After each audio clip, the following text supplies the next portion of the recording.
Sa ngalan ng Ama at ng Anak at ng Espiritu Santo. Amen. Sumainyo ang Panginoon. At sumaiyo rin. So very good evening to all of you as we welcome one another to this gathering on this night of our novena as we prepare ourselves for the birth of our Lord Jesus Christ.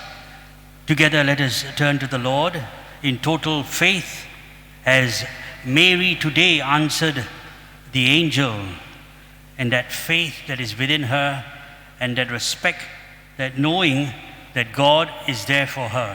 And that is why she said, "Be it done unto me according to thy word." Together we pray. Inaamin ko sa makapangyarihang Diyos at sa inyo mga kapatid, na lubha akong nagkasala sa isip, sa salita, sa gawa at sa aking pagkukulang. Kaya isinasamo ko sa mahal na Birheng Maria, sa lahat ng mga anghel at mga banal, at sa inyo mga kapatid, na ako'y ipanalangin sa Panginoong ating Diyos. Kaawan tayo ng makapangyarihang Diyos, patawarin tayo sa ating mga kasalanan, at patnubayan tayo sa buhay na walang hanggan. Amen. Panginoon, kaawan mo kami. Panginoon, kaawaan mo kami. Kristo, kaawaan mo kami. Kristo, kaawaan mo kami. Panginoon, kaawaan mo kami. Panginoon, kaawaan mo kami.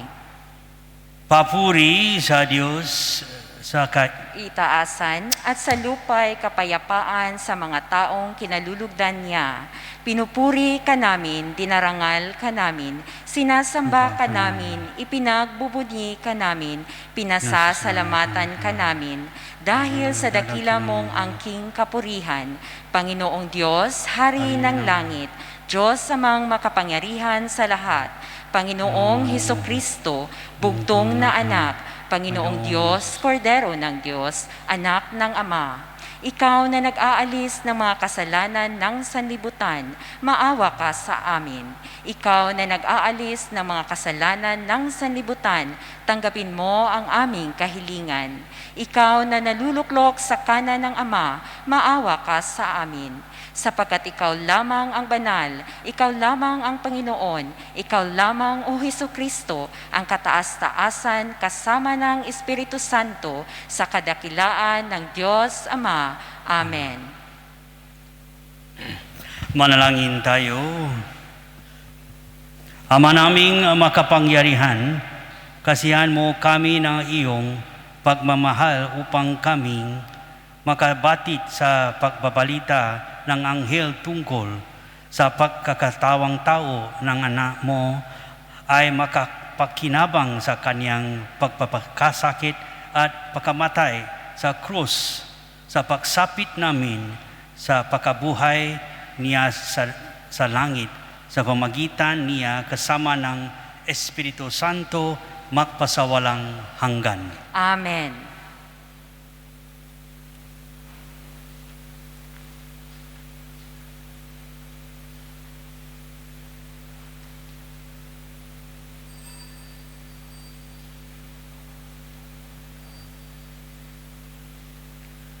Pagbasa mula sa ikalawang aklat ni Samuel. Si David ay panatag ng nakatira sa kanyang bahay. Sa tulong ng Panginoon, hindi na siya ginagambala ng kanyang mga kaaway.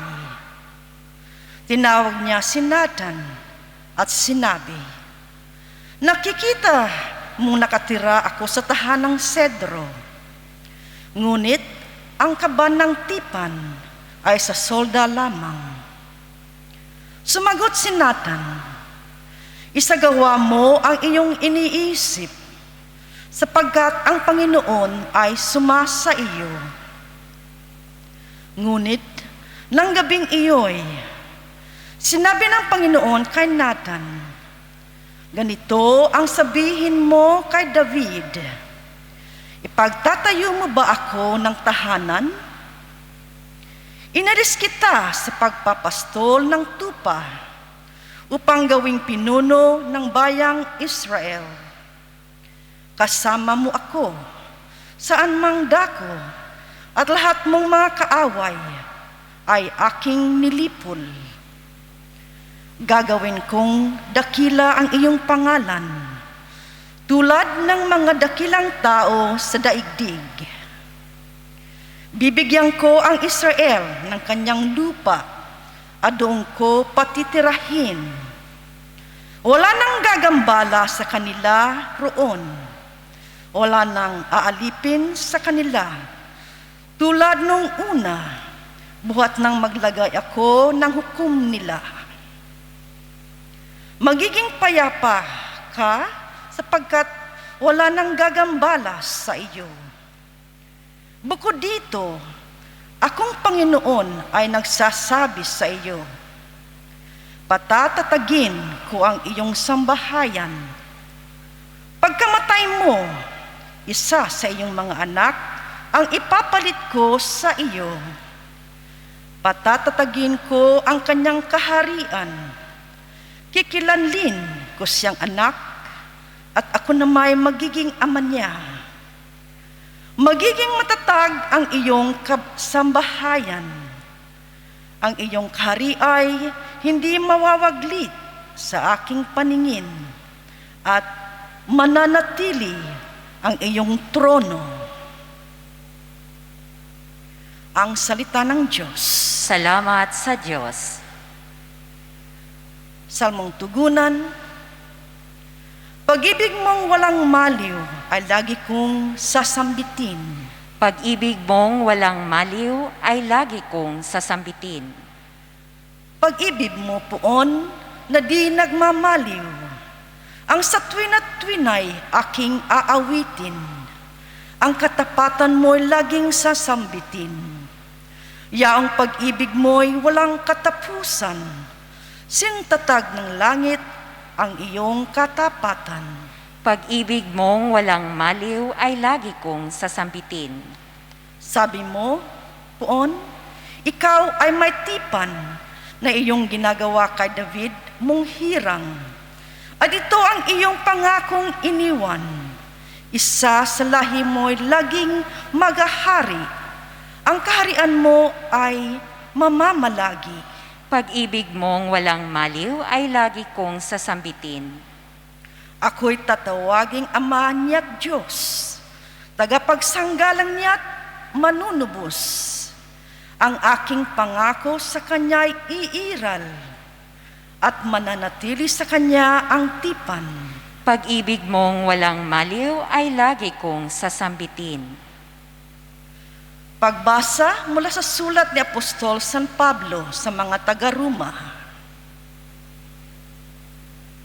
Mga kapatid, purihin ang Diyos na makapagpapatibay sa inyo sa pamamagitan ng mabuting balita tungkol kay Hesukristo na ipinangangaral ko sa inyo. Ang mabuting balitang iyan ay isang hiwaga na nalihim sa loob ng mahabang panahon at sa utos ng walang hanggang Diyos ay nahay ngayon sa mga hentil upang sila'y manalig at tumalima kay Kristo. Ang lahat ng iyan ay ayon sa mga sulat ng mga propeta. Sa isang Diyos ang marunong sa lahat, sa Kanyang iukol ang papuri magpakailanman sa pamagitan ni Hesukristo. Amen. Ang salita ng Diyos. Salamat sa Diyos. Tumayo po tayo. Alleluia, alleluia. Narito ang lingkod ng Diyos. Maganap nawa ng lubos ang salita mong kaloob. Alleluia, alleluia.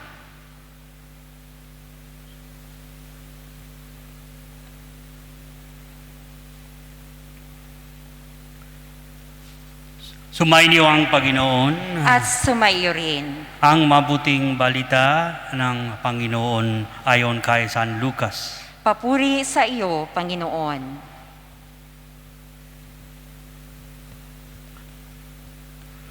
Noong panahong iyon, ang Anghel Gabriel ay sunugo ng Diyos sa Nazareth, Galilee, sa isang dalaga na ang pangalay, Maria.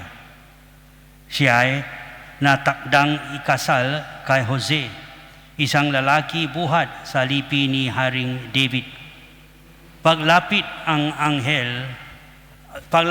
anghel sa kinaroroonan ng dalaga, binati niya ito, "Matuwa ka, ikaw ay kalugod-lugod sa Diyos," wika niya. "Sumasa iyo ang Panginoon." Nagulumihanan si Maria sa gayong pagnunuusap at inisip niyang mabuti kung ano ang kahulungan niyon. Kaya't sinabi sa kanya ang anghel, "Huwag kang matakot, Maria, sapagkat kinalulugdan ka ng Diyos. Makinig ka, ikaw ay maglilihi at manganganak ng isang lalaki, at siya tatawagin mong Jesus. Magiging dakila siya at tatawagin anak ng kataas-taasan. Ibibigay sa kanya ng Panginoong Diyos ang trono ng kanyang amang si David. Maghahari siya sa angkan ni Jacob magpakailanman, at ang kanyang paghahari ay walang hanggan." "Paanong mangyayari ito? Gayon ako'y dalaga?" tanong ni Maria. Sumagot ang anghel, "Bababa sa iyo ang Espiritu Santo at lililiman ka ng kapangyarihan ng kataas-taasan. Kaya't banal ang ipanganganak mo at tatawagin anak ng Diyos. Natandaan mo ang iyong kamag-anak na si Elizabeth. Alam ng lahat na siya baog. Alam ng lahat ng siya'y baog. Ngunit naglihi siya sa kabila ng kanyang katandaan. At ngayon, ika-6 na buwan ng kanyang pagdadalang tao, sapagkat walang hindi mapangyayari ang Diyos." Sumagot si Maria, "Ako'y alipin ng Panginoon. Mangyari sa akin ang iyong sinabi." At nilisin siya ng anghel. Ang mabuting balita ng Panginoon. Pinupuri ka namin, Panginoong Hesukristo.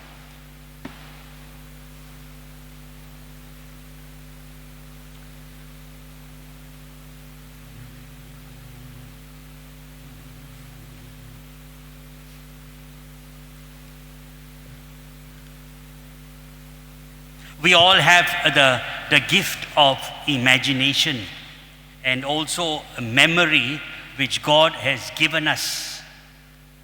When we do a rewind, the stage and place where you were a child, or rather when you were a child, go back to that place of your life. There was no stress when you were a child. No worries, no pressure. Go back to that time where you're just running around and you just left it all to your parents. And the favorite game that we play, I still see some children doing the games also, is hide and seek. Maybe they have a different name for now. There was this story about the father playing hide and seek with his 2 sons. The youngest would cover his eyes and then cover to 10 and count to 10. And then after counting to 10, the youngest will catch the elder brother within 10 seconds. But the younger boy could not find his father because the father was very good in hiding. I mean hiding, not hiding from the wife, but hiding in playing this game. So the younger one started crying when he could not find the father. So the father quickly rushed down and asked him, "Why is he crying? Why are you crying?" The boy says, "Daddy, I could not find you, and that is why it bothered me. So the father hugged him to reassure him. So this is the reality sometimes with our walk with God. There is a time where you feel distant and disconnect with God.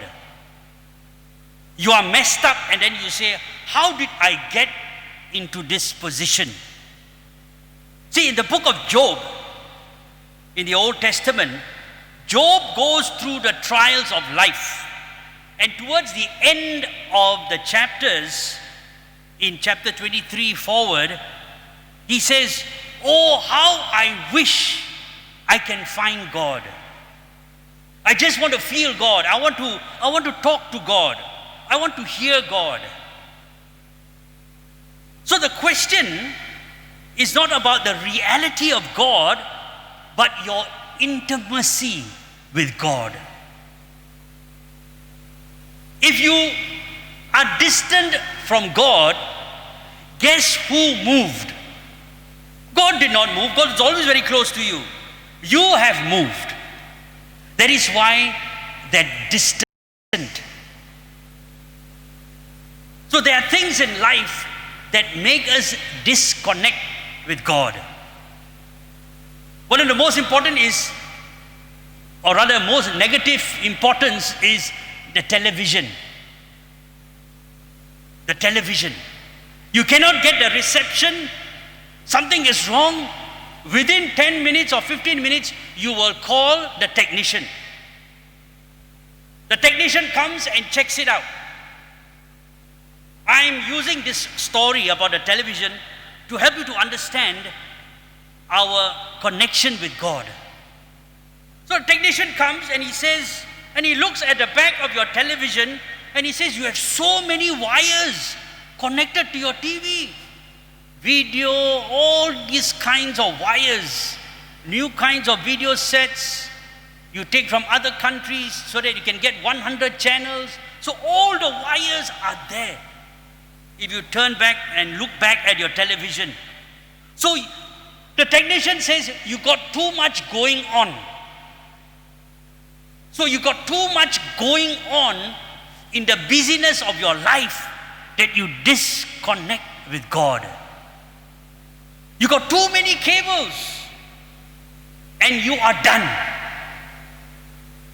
Remember the story when Jesus goes to the house of Lazarus. There was Martha and Mary. And what happens? Martha gets the house ready. The guest room is clean. The dinner table is set. The floors are all clean.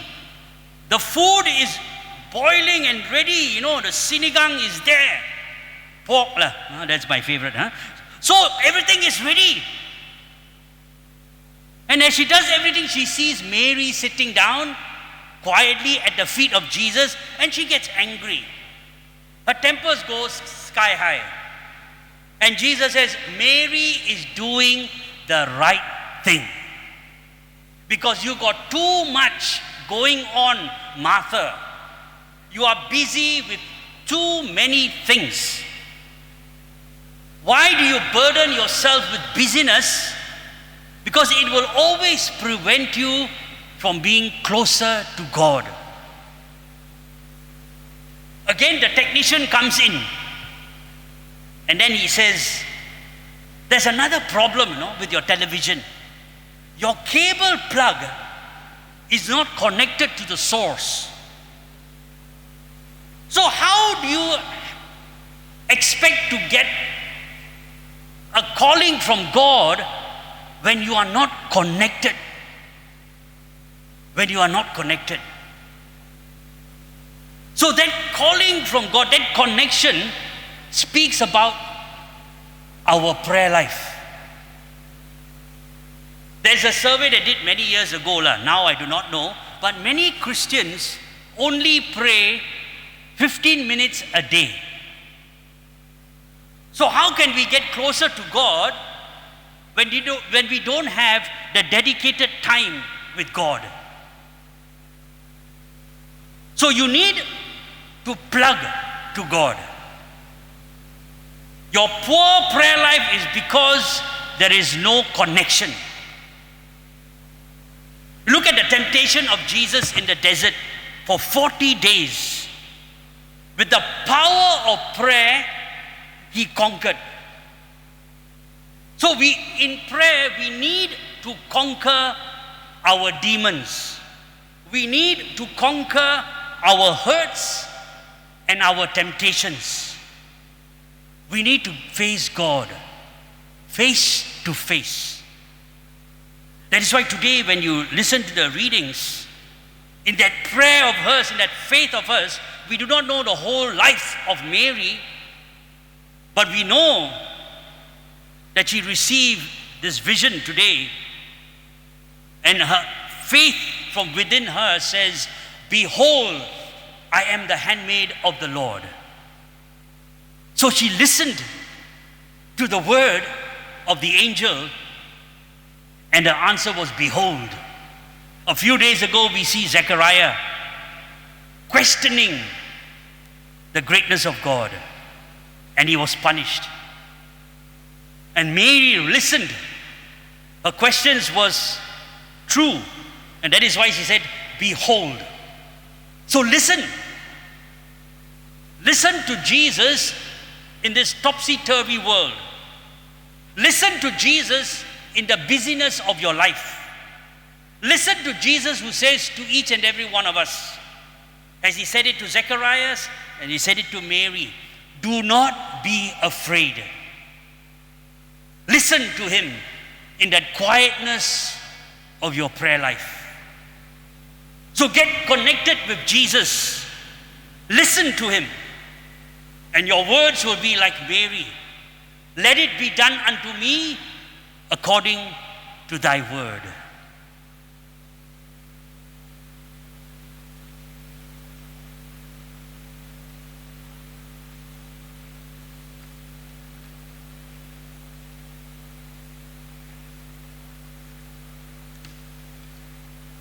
Let us all stand as we profess our faith in the one true God.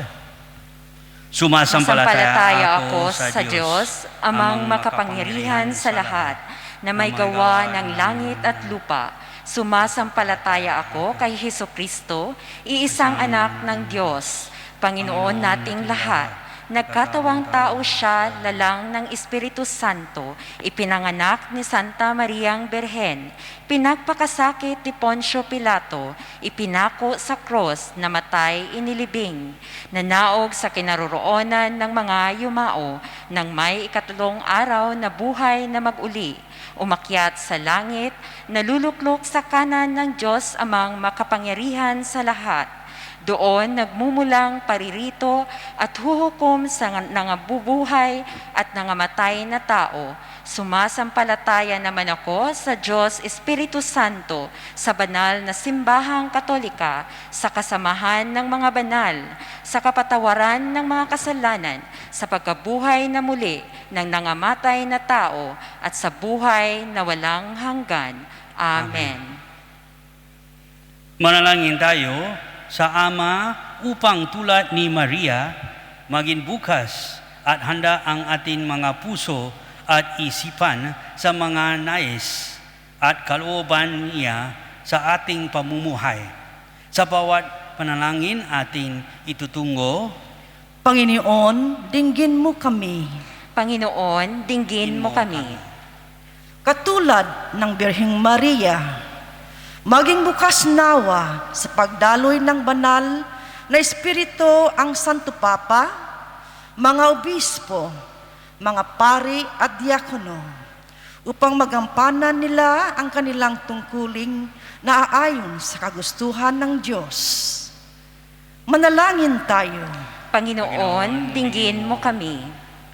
Katulad ng Birheng Maria, maging sensitibo nawa ang mga namumuno sa pamahalaan, sa paggalaw ng banal na Espiritu upang magabayan sila sa bawat desisyon nila sa buhay at sa kanilang mga hangad at pagkilos. Manalangin tayo. Panginoon, dinggin mo kami. Katulad ni Maria, matutunawa tayong kumalinga, tumulong at magmalasakit sa mga dukha, mga nag-iisa at napababayaan sa ating pamayanan. Manalangin tayo. Panginoon, dinggin mo kami. Katulad ni Maria, maging tatagnawa ang loob ng mga kapatid nating frontliner at iba pang nangangalaga sa mga may karamdaman. Gabayan at patatagin nawa sila ng Espiritu sa mga pagsubok na kanilang kinakaharap. Manalangin tayo. Panginoon, dinggin mo kami. Katulad ni Maria, patuluin nawa ng Panginoon ang mga kapatid nating yumao sa kanyang tahanan sa langit. Manalangin tayo. Panginoon, dinggin mo kami.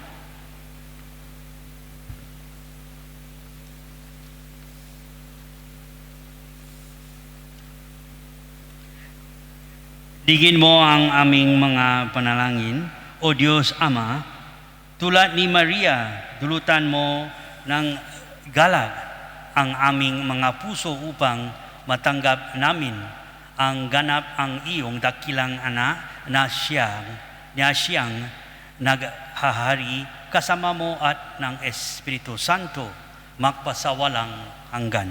Amen.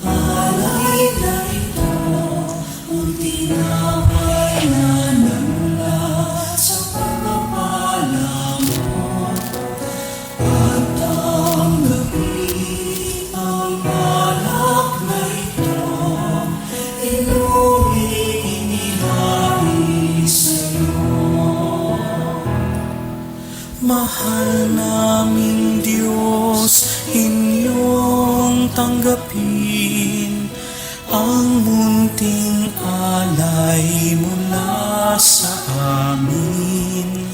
Buong puso naming hihintayin pagpapala na aming hiling. Aming hatid, alay na ito, ang tinapay na nagmula sa pagpapala mo. At tanggapin ang balak na ito, inyong inihain sa'yo. Manalangin kayo, mga kapatid, upang ang paghahain natin ang kalugdan ng Diyos Amang makapangyarihan. Tanggapin nawa ng Panginoon itong paghahain sa iyong mga kamay sa kapurihan niya at karangalan sa ating kapakinabangan at sa buong sambayanan niyang banal. Ama naming lumikha, ang mga alay naming nakahain sa iyong dambana ay pabanalin nawa ang paglukop ng banal ng Espiritu na pumuspos sa sinapupunan ng mahal na Birheng Maria upang magdalang tao at maksilang sa iyong anak na siyang namamagitan magpasawalang hanggan. Amen. Sumainyo ang Panginoon. At sumaiyo rin. Itaas sa Diyos ang iyong puso at diwa. Itinaas na namin sa Panginoon. Pasalamatan natin ang Panginoong ating Diyos. Marapat na siya ay pasalamatan. Ama naming makapangyarihan, tunay ngang marapat na ikaw ay aming pasalamatan sa pamamagitan ni Heso Kristo na aming Panginoon. Ang pagsusugo mo sa Kanya ay ipinahayag ng lahat ng mga propeta. Ang paksilang niya'y pinanabikan ng mahal na Birheng, kaniyang inang tunay sa kapangyarihan ng Espiritong Banal. Ang pagdating niya'y inilahat si San Juan Bautista sa kanyang pagbibinyag. Ngayong pinaghahandaan namin ang maligayang araw ng kanyang pagsilang, kami nananabik at nananalangin lubos na makaharap sa kanyang kadakilaan. Kaya kaisa na mga anghel nang nagsisiawit ng papuri sa iyo nang walang humpay sa kalangitan, kami nagbubuni sa iyong kadakilaan. Santo, Santo, Santo, Panginoong Diyos ng mga hukbo, napupuno ang langit at lupa ng kadakilaan mo. Osana sa kaitaasan, pinagpala ang naparirito sa ngalan ng Panginoon. Osana sa kaitaasan.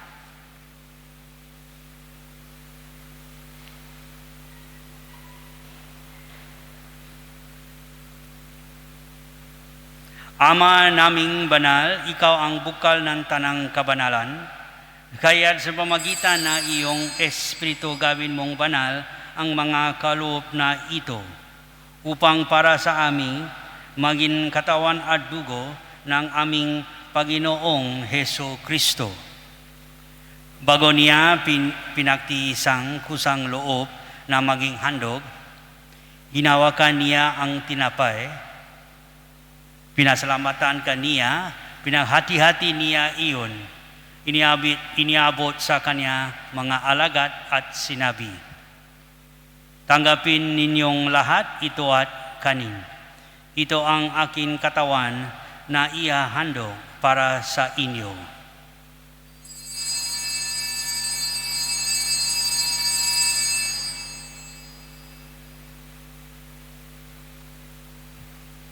Gayon din naman noong matapos ang ampunan, hinawakan niya ang kalis, muli kaniyang pinasalamatan, iniabot niya ang kalis sa kanyang mga alagad at sinabi, tanggapin ninyong lahat ito at inumin.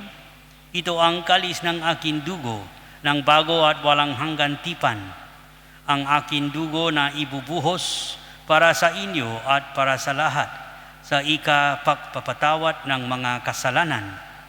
Gawin ninyo ito sa pag-alala sa akin.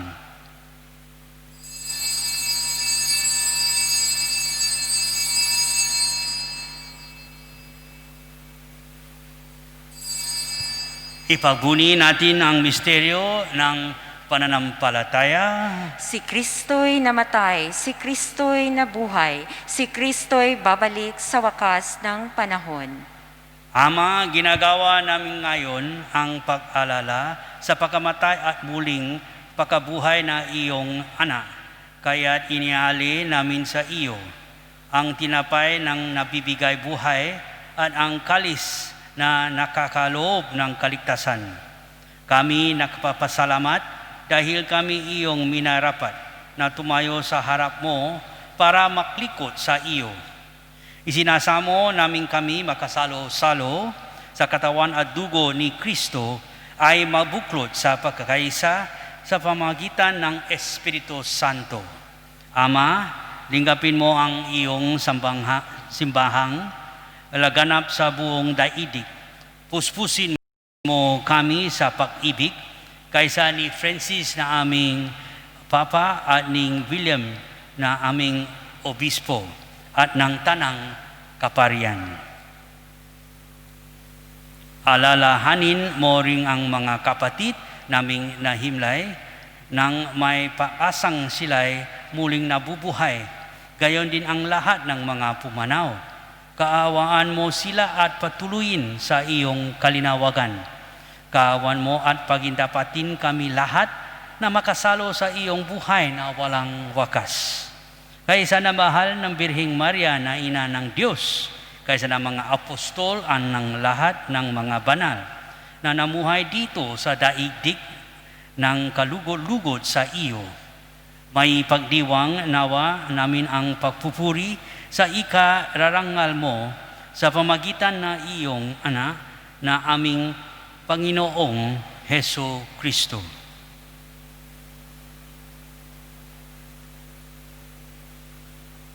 Sa pamagitan ni Kristo, Kasama niya at sa Kanya, ang lahat ng parangal at papuri ay sa iyo.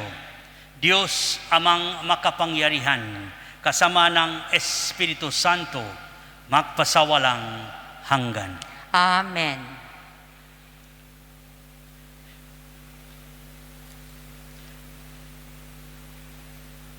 And with the holiness of Mary, together as one family, we turn to God our Father. Ama namin, sumasalangit ka, sambahin ang ngalan mo, mapasa amin ang kaharian mo, sundin ang loob mo dito sa lupa para nang sa langit. Bigyan mo kami ngayon ng aming kakanin sa araw-araw at patawarin mo kami sa aming mga sala para nang pagpapatawad namin sa nagkakasala sa amin, at huwag mo kaming ipahintulot sa tukso, at iadya mo kami sa lahat ng masama.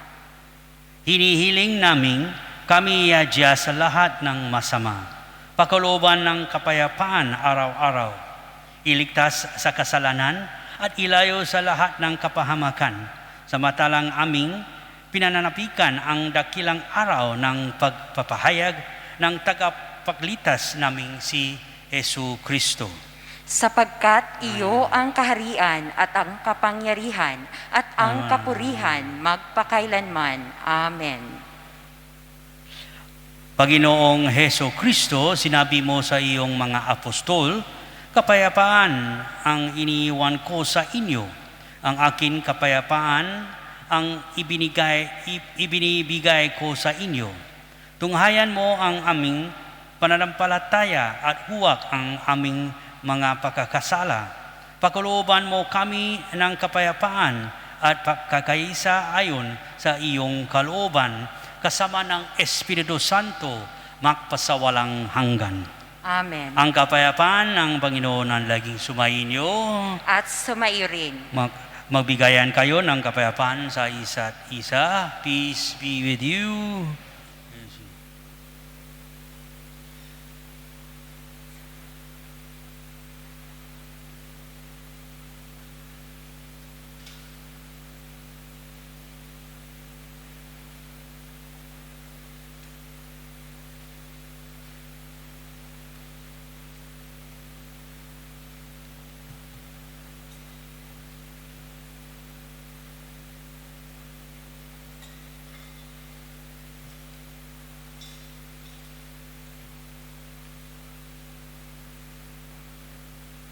Kordero ng Diyos na nag-aalis ng mga kasalanan ng sanlibutan, maawa ka sa amin. Kordero ng Diyos na nag-aalis ng mga kasalanan ng sanlibutan, maawa ka sa amin. Kordero ng Diyos na nag-aalis ng mga kasalanan ng sanlibutan, ipagkaloob mo sa amin ang kapayapaan.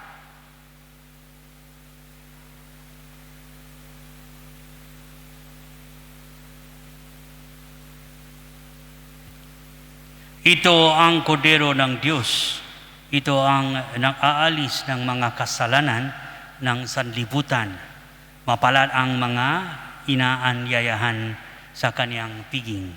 Panginoon, hindi ako karapat-dapat na magpatuloy sa iyo, ngunit sa isang salita mo lamang ay gagaling na ako.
Manalangin tayo.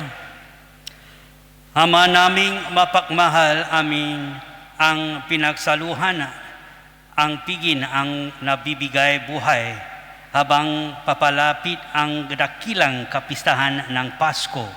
Lalo nawa kaming makinabang ng may pananapik sa pagiging marapat sa pagdiriwang sa pagsilang ng ana mo sa siyang na mamagitan magpasawalang hanggan.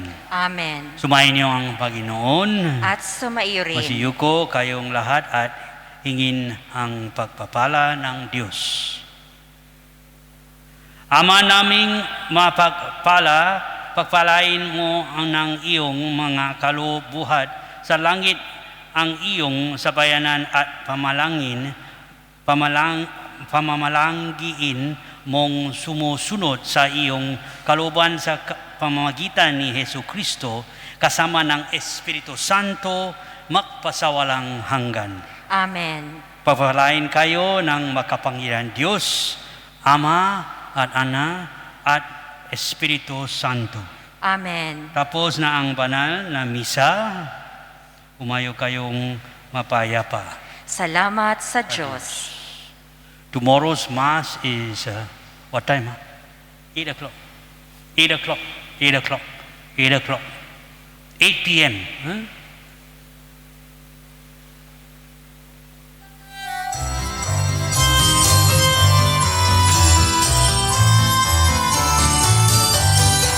Tapos ng misa, humayo na, kapayapaan ni Kristo ay sumainyo na, ipahayag ang mabuting balita ng kaligtasan. Humayo tayo na may kagalakan ang ating mga puso, sabay ng ating paglilingkod sa sambayanan. Tapos ng misa, humayo na, kapayapaan ni Kristo ay sumainyo na, ipahayag ang mabuting balita ng kaligtasan. Ipakita natin sa ating buhay si Kristo'y naghahari. Ating ipadama sa lahat, pag-ibig niya'y walang hanggan.